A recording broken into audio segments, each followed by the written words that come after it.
Good morning. It's Thursday, the 30th of May, and this is Govindraj Ethiraj broadcasting and streaming from and headquartered in Mumbai, India's financial capital. Our top stories and themes for the day. The stock market slide once again. There are 3 trading days to go before election results are announced. How does one pick stocks or themes in a heated market like this?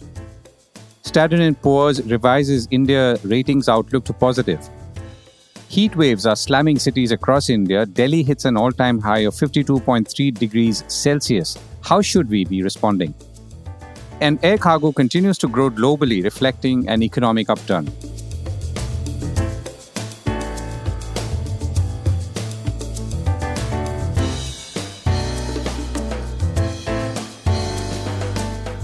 This is a call report with Govindraj Ethiraj. The markets are sliding away.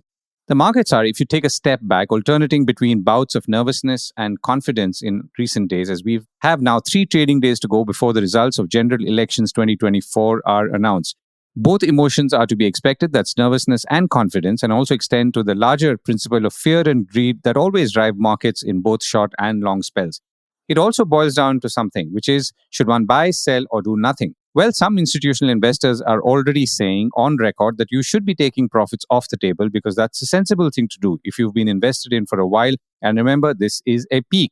It's equally sensible to do nothing if you're a believer in the longer term story of this market, of which I am, for example. Now, that presupposes, of course, that you've placed your savings in the hands of competent fund managers or you yourself have done your diligence in the stocks you've invested. And how indeed do you pick stocks or managers to manage those stocks? And more on that in a moment with our guest for the day.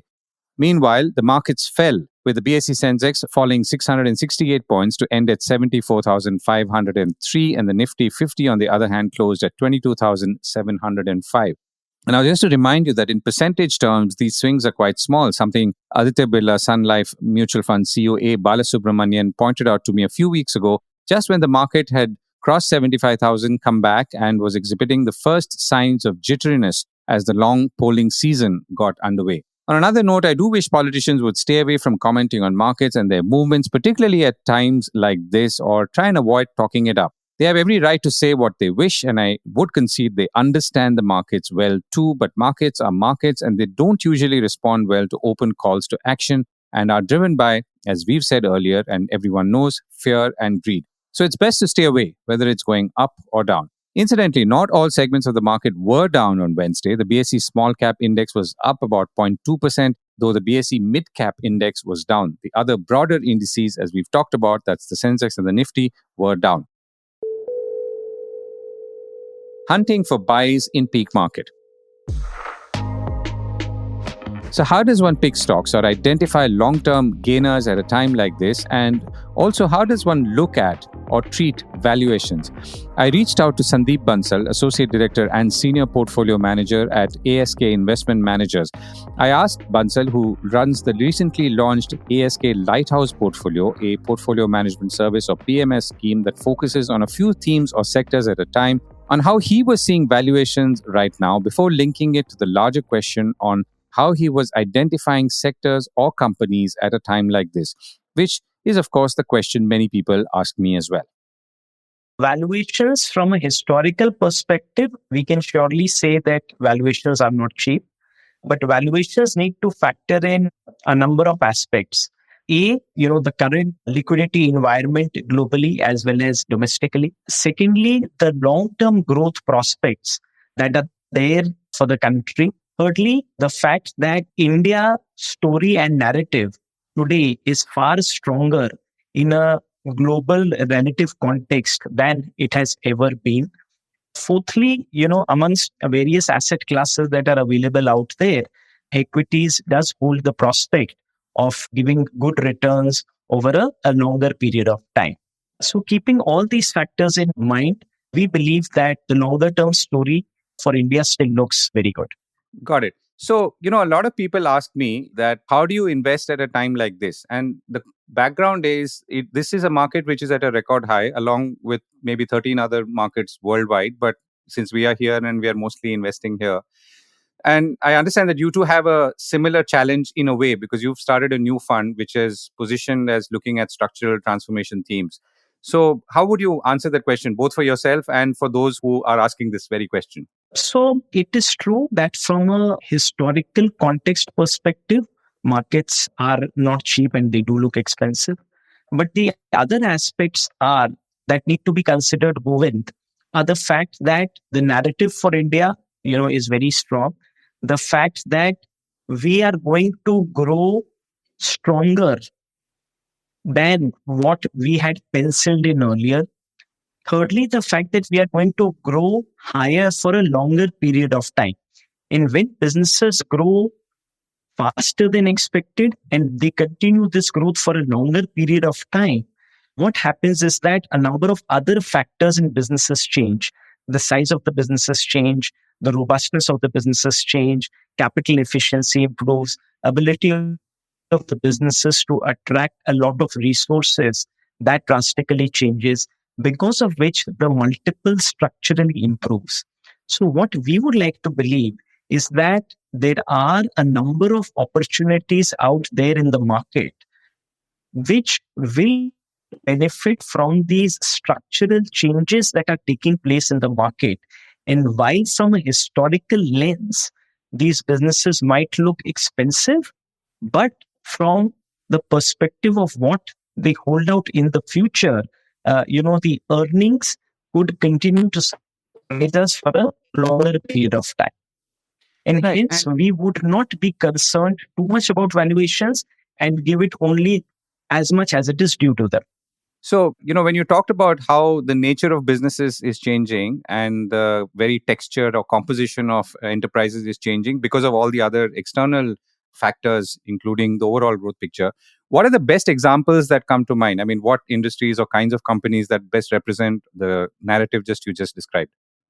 Right. So, if we look at Govind, the manufacturing theme, the infrastructure theme, sectors in the energy and defense spaces, we have seen a lot of structural, deep, large changes in these sectors.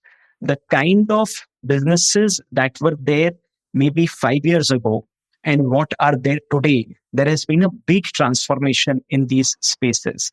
And, our newly launched fund is actually focused on these four sectors and themes. Most of the businesses in these sectors, because of the structural transformation that is going through, will drastically change and provide great opportunities for making money over the long term. Right. And I'm going to ask you and quiz you again if there's any one example that stands out. But before I do that, you mentioned defense and some of them are, let's say, public sector stocks. Interestingly, on this very show, there are people who've been talking about how these are, even within the high valuations, these are the most highly valued and perhaps almost let's say, justifiably valued. Is that a concern for you? As I said earlier as well, Govind, it is fair to say that from a historical lens, they are valued above what we've seen in the past. But what we also need to keep in mind the fact that the visibility for these businesses has improved drastically. Valuations is not only a factor of earnings for the next 1 or 2 years. Valuations need to factor in the fact that long-term growth visibility has improved, the fact that consistency of earnings has improved, the fact that regularity of earnings, predictability of earnings has gone up, the fact that robustness of businesses has improved. We also need to take into account that the character of businesses is changing. For example, exports was not as big an opportunity for many of these defense-oriented businesses earlier, and that opportunity basket has really opened up today. Plus, they are getting into newer areas, newer products, newer geographies. So I think all of this put together provides a very long runway for growth.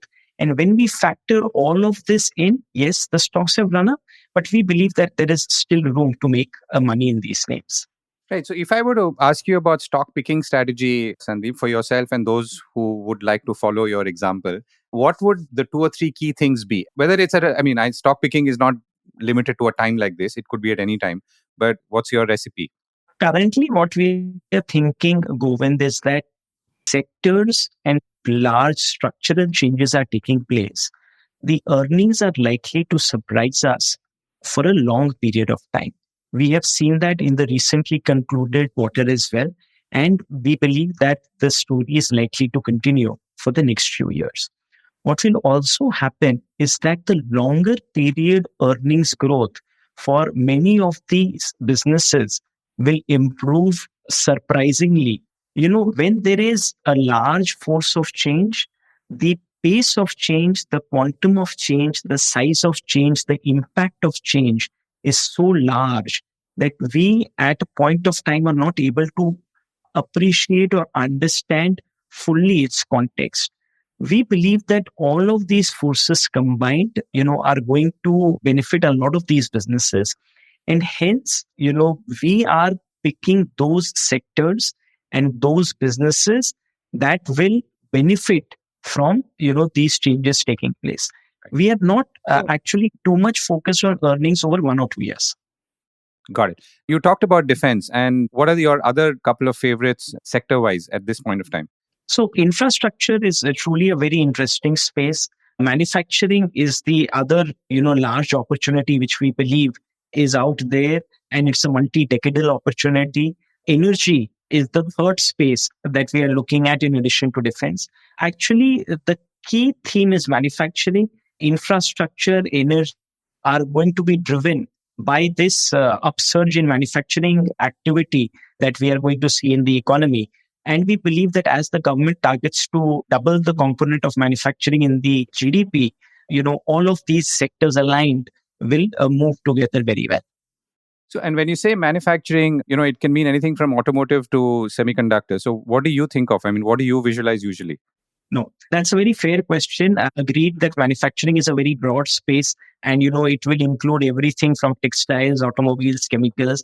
We are focusing on whichever sector we believe is going to see the maximum impact. So, we have seen that the PLI benefits have been rolled out in a number of sectors. We believe that those sectors will be the first beneficiaries of the large changes that we are seeing in the economy. And wherever the quantum of change, the longevity of change is the highest, we are likely to invest and focus on those spaces. And similarly, when you say infrastructure, what do you usually think of? So infrastructure, we are actually looking at the entire gamut, whether it be power, it be ports, it be logistics. And within the power space, we are again looking at the complete value chain. It could be a power equipment supplier, it could be a power financier, it could be cables and conductor makers, it could be transformers, it could be natural resources. So, the entire value chain within each sector and subsector, wherever we believe that the opportunity to make money is the highest, given the price value comfort that we are getting, and the fact that earnings growth are likely to be higher for longer. Right. Sandip, thank you so much for joining me. Thanks a lot. S&P revises outlook to positive. Rating agency Standard & Poor's on Wednesday announced a revision in the outlook for the Indian economy from stable to positive, while affirming the overall rating at BBB-, which also represents the lowest investment grade rating. The positive outlook reflects expectations of sustained policy stability, deepening economic reforms, and high infrastructure investment, which are anticipated to support long-term growth prospects, S&P said. It also said in a report quoted by Business Standard that coupled with cautious fiscal and monetary policies, these factors could diminish the government's elevated debt and interest burden, bolstering economic resilience and potentially leading to a higher rating in the next 24 months. So in May 2023, S&P Global Ratings had upheld India's sovereign rating at BBB- for the long term and A3 for the short term, maintaining a stable outlook. S&P also said that sound economic fundamentals are expected to support growth over the following 2 to 3 years, despite concerns over weak fiscal performance and low gross domestic product per capita. As you know, GDP or gross domestic product per capita is not a figure that's used very often because it obviously doesn't look very good as compared to many other countries.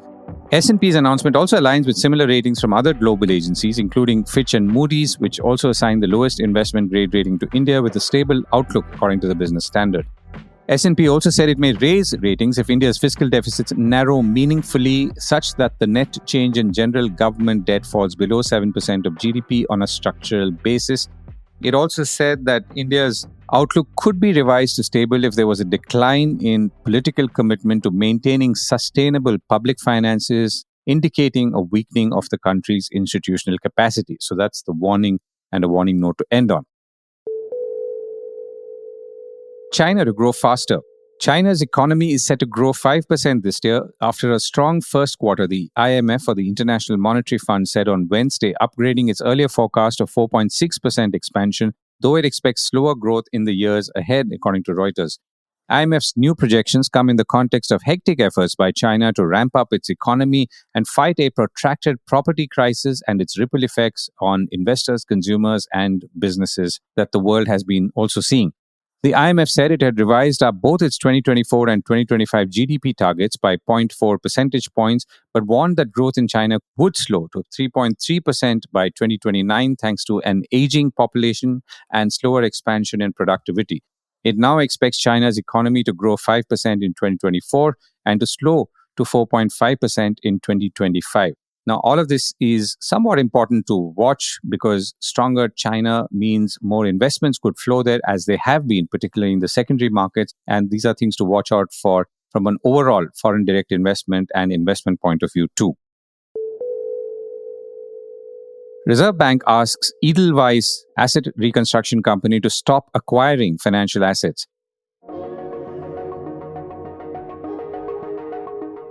The Reserve Bank of India on Wednesday asked Edelweiss Asset Reconstruction Company, or ARC, to stop acquiring financial assets with immediate effect on concerns observed during the course of the Reserve Bank's supervisory examinations.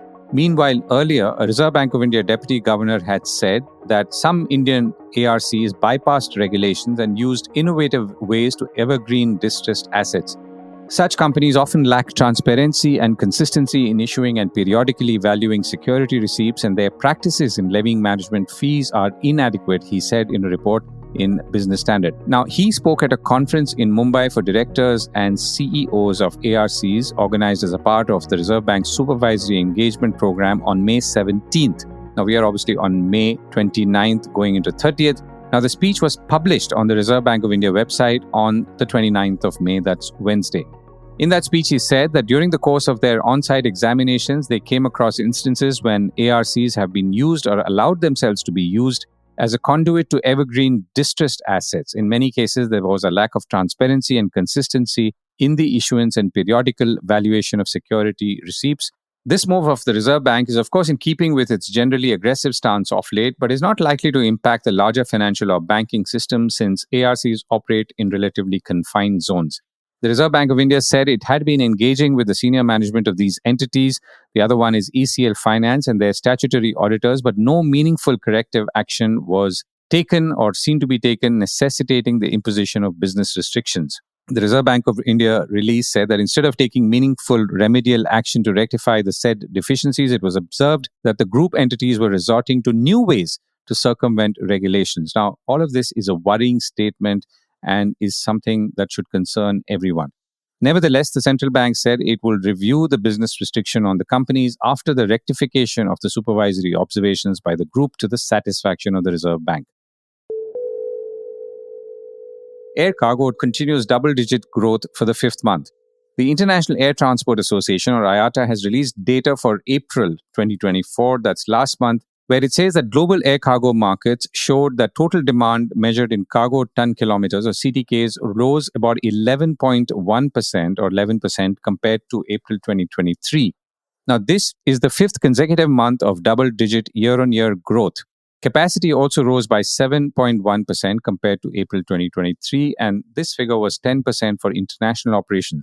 IATA said that air cargo demand started Q2 with a solid 11% increase. Now, when we say Q2 here, we mean calendar. While many economic uncertainties remain, it appears that the roots of air cargo's strong performance are deepening, IATA said. Asia Pacific Airlines saw a 14% year-on-year demand growth for air cargo in April, the strongest of all regions. Demand within Asia grew about 13%, and the Asia-Europe route grew about 18%.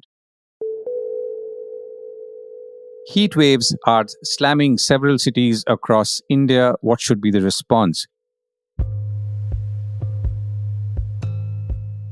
Delhi, specifically a locality in northwest Delhi, recorded its highest ever temperature at 52.3 degrees Celsius on Wednesday.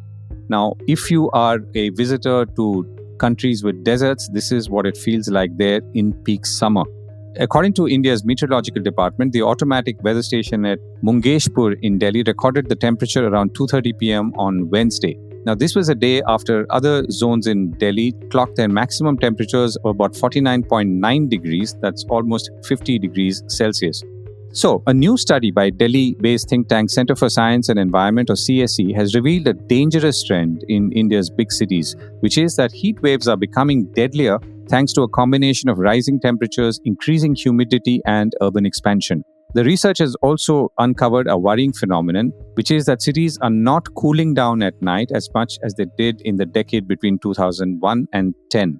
The study, called Decoding the Urban Heat Stress Amongst Indian Cities, looked at data from 6 cities, that's Delhi, Mumbai, Kolkata, Hyderabad, Chennai, and Bangalore, over a period of 23 years, and found that while air temperatures haven't risen significantly in some cities, increased humidity is worsening the heat stress people experience. And this might, of course, explain why you too, if you're in these cities, or for that matter, anywhere in the country, are feeling hotter than perhaps you think, or at least hotter than what it looks like on the temperature chart.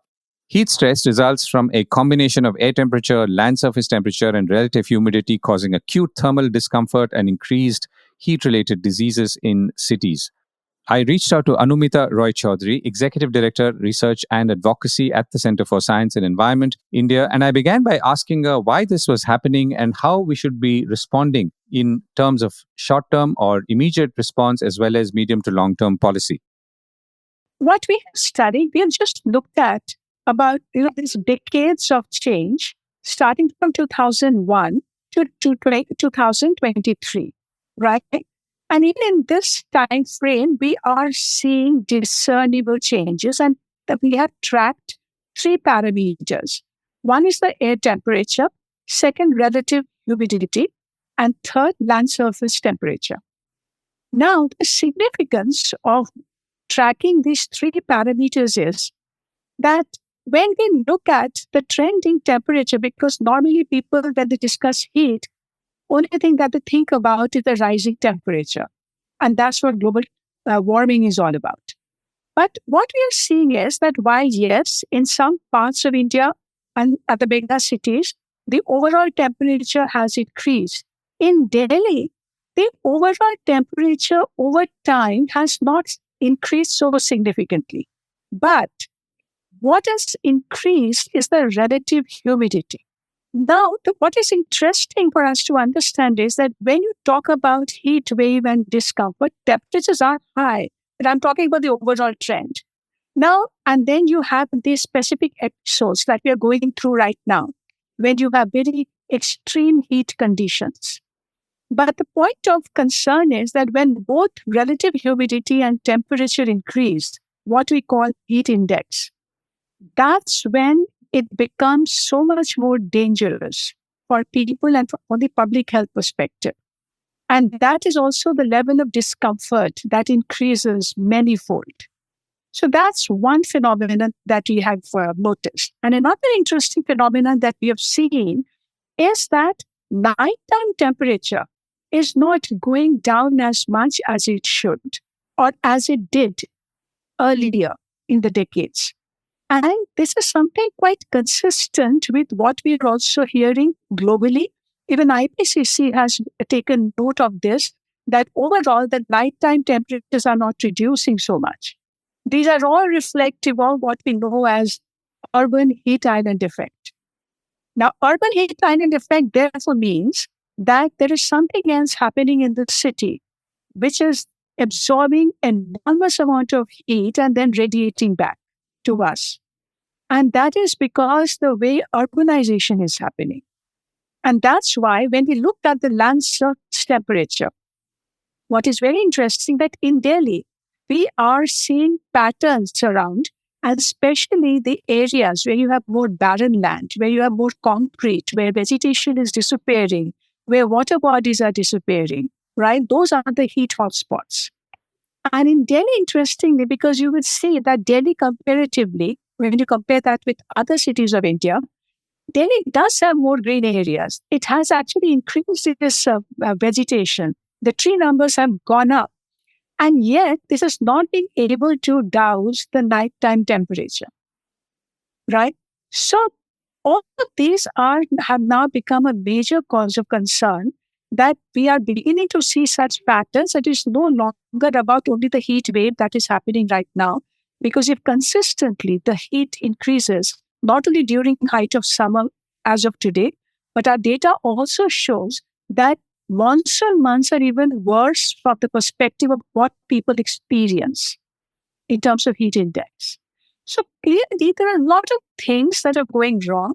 And that's why the whole planning approach to how to address and how to respond to this crisis becomes so important. Right.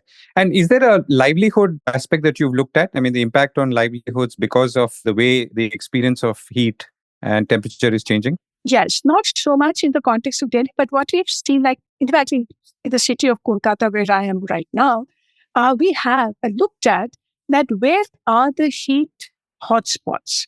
So we have looked at Pune, even a little bit in Delhi, also Kolkata. And Kolkata is, I mean, in these cities, it's very clear that where the heat hotspots are and where the poor people live, it fits like this. The map is, now that clearly brings out that climate change is going to make the poorer, the more vulnerable, even more vulnerable. And especially those who are occupationally exposed, the people who have to constantly work outside. And that's a major cause of concern for us. And that's something that has to get reflected in our planning. Right. So, and if you were to look at, let's say, where we are right now, of course, none of what you're saying, as I can see, leads to immediate solutions, because what we have to do first is step back and plan for this. Is there anything that you would say? So let me split that into two parts. One is, what should people be doing? I mean, one is because they may not recognize that this is reaching levels which can seriously harm health. And second is, what should we be doing from a public policy, at least as a medium-term response, before we even think about long-term? That's right. So there are two approaches right now. And increasingly, we are beginning to talk about the need for heat management plan in cities, and that each city needs to have its own plan. And this is more because, as I said, urban heat island, the effect of this is such that while the warming is happening generally overall, but because of the heat island effect, the city level temperatures can be a few degrees higher than the surrounding. So to be able to address that, immediate focus is largely on the emergency action. So which means the kind of heat wave conditions that we're going through right now in Delhi. So the government is then expected to come up with an emergency plan. And the emergency plan means that how do you protect the people from getting exposed to extreme heat? And also, how do you build your healthcare system and health advisory to help people to understand how they need to deal with this kind of situation? So, in fact, cities, governments, they actually take out health advisory to inform people what they should do, what they should not do. But there also needs to be a bit of a city level preparedness to address those who are going to get occupationally exposed and those who are outside in that heat. So that means you have to ensure that there is easy access, clean drinking water, that you're creating adequate capacity all around, that you have by design created more shaded areas where people can sit and protect themselves. So like this, a lot of these immediate design solutions that will have to be worked out. And there are many ways of shading. It's just not trees. Okay, it's also the buildings. It is also how you cover the walking pathways, the cycling pathways. In fact, in Hyderabad, there's a long cycling corridor, and they have put solar panels on top of that. Now that there's a solar power generation happening, and at the same time, you are giving shade to those who are cycling. So these are some very interesting methods, but still, they're all emergency action. You still require a heat management plan where you will be looking at the key heat generators and take action. So today, I mean, it just started. Like in Delhi, you do hear about that they are reviving water bodies. and some of them have been revived. You need more vegetation. But more important, that while you take all this action across the city, but the buildings that we are constructing today, you have to ensure that you are making them thermally more comfortable. And that is not only about using energy efficient air conditioners or energy efficient fans. Yes, you do that. But it is more important that your building should be designed such that the heat gain, the heat intrusion in the building can be minimized, which means you need the right kind of insulation, you need cool roof approaches, you need ventilation, all of that. So there are many things that we can do and need to do, but we need a very conscious focus on developing those strategies for implementation. Right, Anumita, thank you so much for joining me. Thank you, Govind.